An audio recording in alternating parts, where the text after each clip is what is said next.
everybody. I just kind of wanted to make a quick little video here. I watched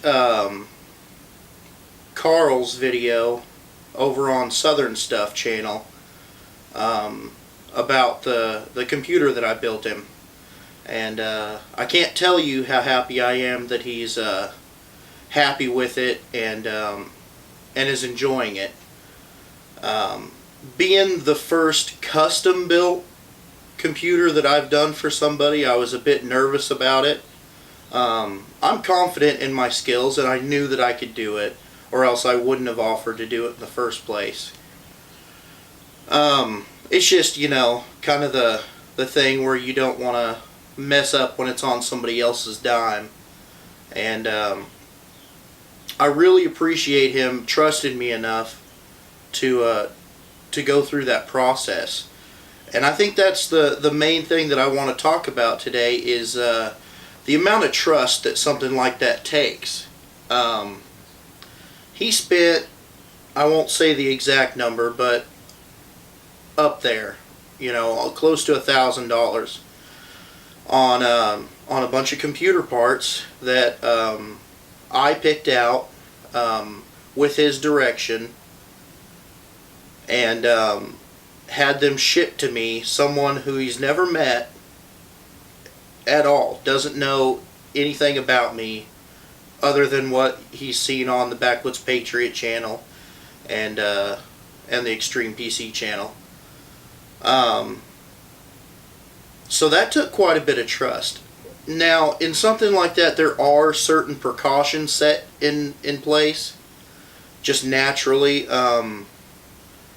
You know, for one thing, he knows my full name, my real name.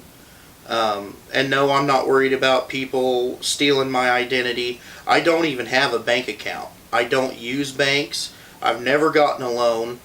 I don't have credit cards. Nothing like that. So, you know, there's really nothing that somebody could do to me in particular. And my credit is not good enough for somebody to go out and take out a credit card in my name either, since I've never used credit. So, you know, that part of it doesn't bother me at all. But anyway, so he knows my real, actual full name. He knows my address, my home address. So, you know, and not only that, but credit and debit card companies, banks nowadays, they're pretty good about disputing charges. You know, if you think that you've been taken advantage of, you can usually dispute the charge.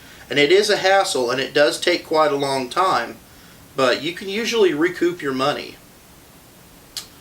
But that's beside the point. You know, it takes a lot of trust still to do that, to go ahead and do that. But, you know, I am a trustworthy person. You know, if I say I'm going to do something, then I'm going to do my best to do it. Absolutely no questions asked. But he doesn't know that. He knows now, but he didn't then. And that, I think, is something that we've lost. You know, how many of you would feel comfortable, you know, sending $1,000 worth of computer parts to a complete stranger? You know, I could, even though he could get his money back, I could still have stolen the parts. You know, have it shipped to someone else's address or something like that, or a post office or something like that, and just claim that the delivery was never made, because they don't require a signature upon delivery. They left all of his computer parts on my front porch, and I don't live in the best of neighborhoods. They just left it there. I made sure that I was home in order to get the packages immediately. But I very easily could have said, hey, they got stolen or were never delivered. I don't know what happened to it, but I never got them. He would probably get his money back, but, you know, I just got off with, you know, several $100s worth of computer parts. And as long as I never registered any of the serial numbers or anything, it would be fine. But that's the kind of stuff that people shouldn't have to worry about people doing. I understand it's a reality, and not only a reality, but a probability nowadays. I can't say that I would trust as much as he did. I'm glad that he did, and I really appreciate, him making the video and getting my name out there and everything. And I will put all the links to his channels in the video description below. And I encourage you guys to go check his stuff out. I just got done watching all of his hoop house, greenhouse videos, and they're pretty neat. So I wish I could have something like that. But anyway, I just kind of wanted to make this video and kind of touch on the fact that trust is a big issue. People should be able to trust other people. I don't know really what to look for in a person to know that they're trustworthy. Anybody can put on a facade for the camera or say what you want to hear. I really don't know. Maybe you guys could ask him what it was that made him okay enough about it to take the risk. Because I don't know. Again, I'm glad he did, and I hope that more people will. Right now I've got this second computer that I've built, and when I say it's the first custom computer I've built for a person, I've built several other computers, but usually the way I do it is I buy the parts with my own money. I build the system that I pick out. I pick out the parts myself. And then I list the computer for sale as a brand new computer. The customer has no input on what parts go in it or anything like that. Normally. I actually like doing custom builds. I like talking to people. And if you have somebody build you a computer and they're not asking you a ton of questions, if you're not on the phone for at least an hour with the person that's building your computer, find somebody else. They need to know, they need to be asking what programs you use. That way they can make sure that all the hardware is compatible. Just like, I think he was going to go with a Karl. I think he was going to go with a AMD Radeon graphics card at first. But I know for a fact that Sony Vegas, in its video editing, and Adobe Premiere Pro also. I don't know about PowerDirector 14, which is what he uses, but I know that the other video editing programs work a lot better with NVIDIA's CUDA cores rather than AMD's stream processors, OpenGL. And so that's one of the things that came up, and I said, hey, I think that probably the CUDA cores in the GTX 750 Ti is probably going to be better for GPU acceleration in video editing, and that's what he wanted to do. Those are the kind of things that you need to be asked. You shouldn't volunteer that information. They should ask. Because if you volunteer it, how do you know that they're doing their research and they're making sure that all your components are going to be compatible with each other and your programs? It's all about what the custom tailoring the experience to that particular person. And that's the advantage of having someone build a computer just for you the way you use it. If you buy a gaming computer off the shelf or something like that, it's going to be fast.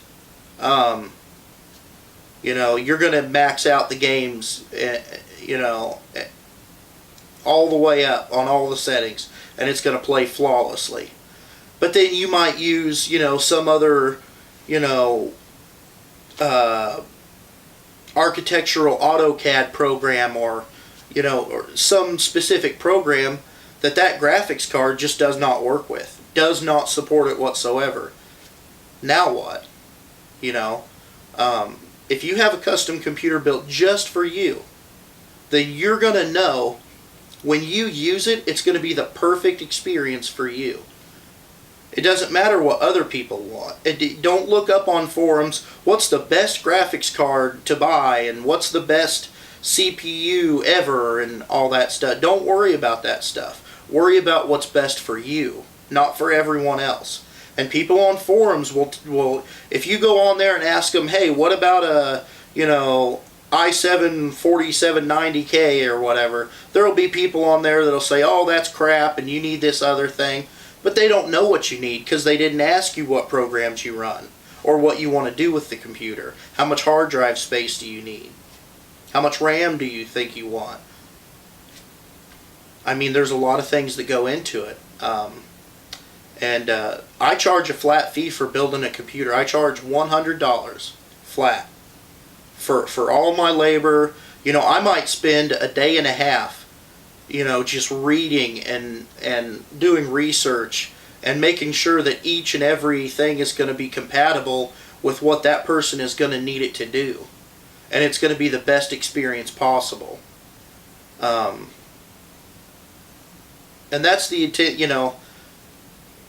a lot of people might say that, you can have one built cheaper than $100. Maybe you can, I don't know. I think that for the amount of hours that go into something like that, I could build a computer in 1 hour, no problem. If I've got all the parts right there, I can put it together in no more than an hour. But it's all the other stuff that goes into it, all the, Windows installation and initializing hard drives, making sure everything is working the way it's supposed to work, updating drivers, updating Windows, all the research that goes into the components with the compatibility with programs and all that kind of stuff. So there's a lot of hours that go into it. It might equal out to, $10 or $12 an hour or something like that in the end. But that's okay because I like doing it, so it doesn't really matter to me. But I guess I'm kind of rambling, which I'm kind of known for. And by the way, he made a comment about my YouTube channel name, Backwoods Patriot, and said that if you had ever saw me, that Backwoods surely fits. And he was worried that I was going to be angry about it. Hey, we are what we are. I mean, I know that I don't look like someone who's well versed in computers and all that kind of stuff. I'm a product of my time. I was born in '84, so I grew up on Nintendo, Super Nintendo, Sega, PlayStation, all that stuff. Right up into my adult life, 19, 20 years old, Xbox 360, 10 or 12 hours a day of hard gaming and all that stuff. I didn't get into all the homesteading type stuff and farming stuff until I was probably like 4 or 5 years ago, really. And I'm 31 now, so it wasn't until my late 20s that I kind of caught the interest in that. But that doesn't mean that I leave everything else behind. People are dynamic. Something that people don't think about sometimes is how diverse a person can be. I can go out to the woods right now. I shot 2 armadillos from probably 50 yards away yesterday. And then last night I did a live stream of playing Battlefield 4 campaign.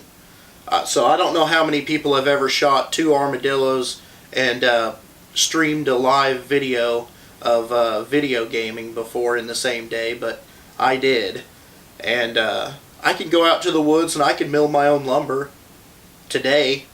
I could, I could build a log cabin if I wanted to. I can garden.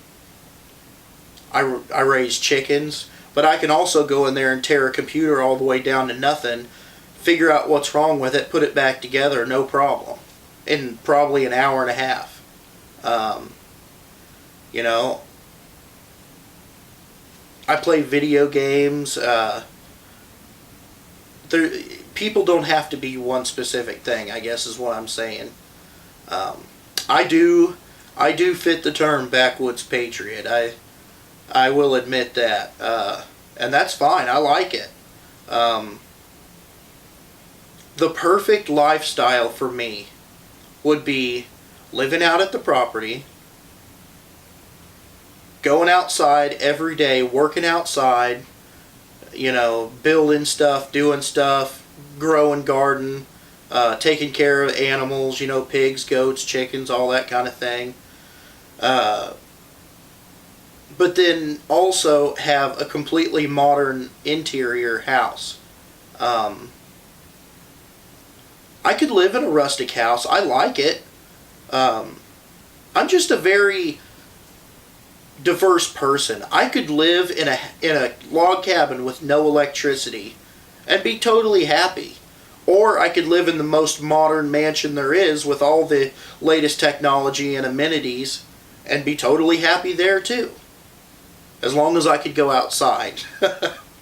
I still have to get outside, but I guess maybe that's strange to some people. And it does sound strange when I say it, but that's how it is. That's who I am. I am Backwoods Patriot. So, I want to thank you guys for watching my videos and most of all, engaging. I love comments. I love talking to you guys. I'll probably upload this video on both my Backwoods Patriot channel and my Extreme PC channel because I want to give Karl the most exposure I can. And as of this morning, I have 2,015 subscribers, I think, on Backwoods Patriot. So that channel is still doing pretty well. Even though I don't upload to it very often, I will start again in springtime. We've got some gardening plans and some other things that we're doing in the springtime. It's just miserable cold right now. I don't even want to go outside. But I think it's supposed to be like up to 70 degrees this weekend or something like that. Maybe even before this weekend it's supposed to be in the 60s, so maybe we'll get outside and do something. I also wanted to try out this new camera. It's a D7100 Nikon, the DSLR, and it was kind of a mutual gift. My wife and I decided to go ahead and buy it. My wife does photography, and she actually just got done shooting a wedding, so she's pretty happy about that. And the camera's doing real well. So I just wanted to test out its video capability and see what the quality on this shotgun mic was like. So I guess we'll see. So definitely check out Karl's channels below in the description. And again, Karl, thank you.